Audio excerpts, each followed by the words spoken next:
যুক্তরাষ্ট্রে আবারও প্রকৃতির তাণ্ডব। দাবানলের আগুনে পুড়ে গেল প্রায় ১০০ বছরের ঐতিহাসিক স্থাপনা। প্রকৃতির এমন নিখুঁত আঘাত কি নিছক দুর্ঘটনা, নাকি অন্যায় আর অবিচারের শাস্তিস্বরূপ আল্লাহর গজব?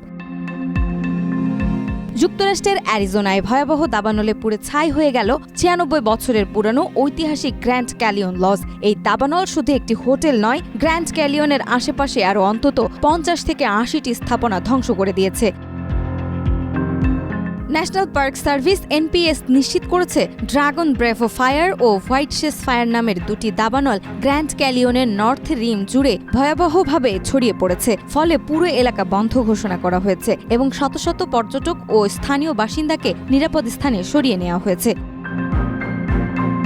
বিখ্যাত এই প্রাকৃতিক বিস্ময়ের বুকে দাবানলের আগুন ছড়িয়ে পড়া শুরু হয়েছিল ৪ জুলাই বজ্রপাতের পর। সেখান থেকেই সূচনা হয় ড্রাগন ব্রেভ অফ ফায়ার, যা দ্রুত ৫০০ একর এলাকা গ্রাস করে নেয়। অন্যদিকে ৯ জুলাই শুরু হওয়া হোয়াইট শেস ফায়ার ১৩ জুলাই পর্যন্ত ছড়িয়ে পড়েছে ৪০,১৮৬ একর এলাকা জুড়ে। শত শত দমকল কর্মী ও বিমান বাহিনীর সাহায্যে আগুন নেভানো প্রাণপণ চেষ্টা চলছে, তবুও চলমান তাপদাহ। দাবানলের ভয়াবহতা আরও মর্মান্তিক হয়ে উঠেছে, কারণ এটি ঘটেছে গ্র্যান্ড ক্যানিয়ন ন্যাশনাল পার্কে, যা ইউনেস্কোর স্বীকৃত বিশ্ব ঐতিহ্যবাহী স্থান।